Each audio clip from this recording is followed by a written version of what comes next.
Ashwini Pawar, अश्विनीज kitchen मध्ये तुमचे खूप खूप स्वागत आहे। आजची आपली रेसिपी आहे लेमन कोरिएंडर सूप। तर त्यासाठी लागणारे साहित्य, हा छोटा कांदा आहे, ह्याला असं बारीक चिरलेला आहे। हे अर्धा गाजर आहे, ह्याला असं बारीक कापून घेतलेला आहे। हे 8 ते 10 लसूण पाकळ्या, त्याला देखील असं बारीक कापून घेतलेला आहे। हा श्रावणी घेवडा, हे 5 ते 6 श्रावणी घेवडा आहे, त्याला देखील असं बारीक चॉप करून घेतलेला आहे।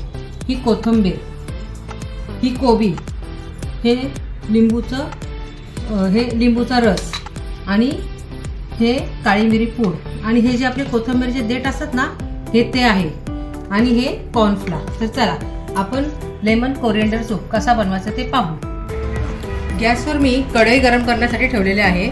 त्यामध्ये मी हे अमूल बटर सोडत आहे।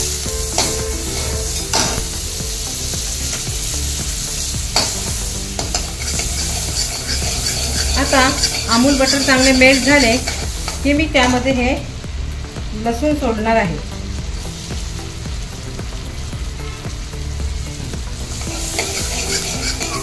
लसूण चांगला ब्राउनिश झाला की त्यामध्ये मी हे कांदा,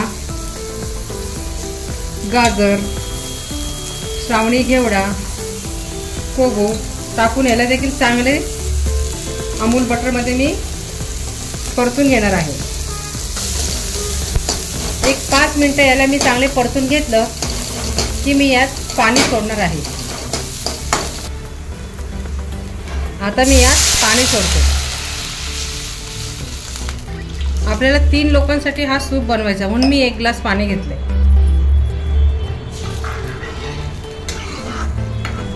आता पाण्याला जरा चांगली उकळी येऊन द्या।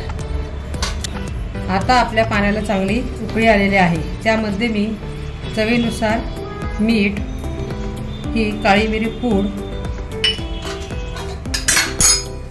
ही कोथिंबीर आणि हे जे आपले कोथिंबीरचे जे आहेत ना देठ, ते मी सोडत आहे। चांगली उकळी आलेली आहे। हे कॉर्नफ्लोअर आहे ना, यामध्ये मी पाणी सोडते आणि ह्याला एक जीव असं हे करून घेते।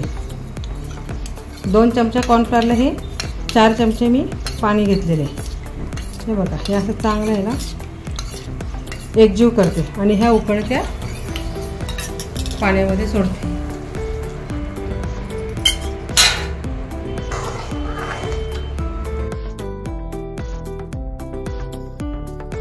5 मिनिटात हे कॉर्नफ्लोअर टाकल्यावर आपलं हे जे सूप आहे ना खाण्यासाठी तयार होणार आहे।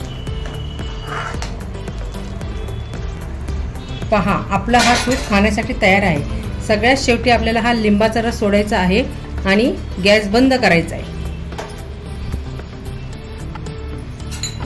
कारण जर लिंबाचा रस आपण या बरोबर उकळला तर कडवट आपला सूप हा होईल, म्हणून गॅस बंद केल्यावरच आपल्याला लिंबाचा रस सोडवायचा।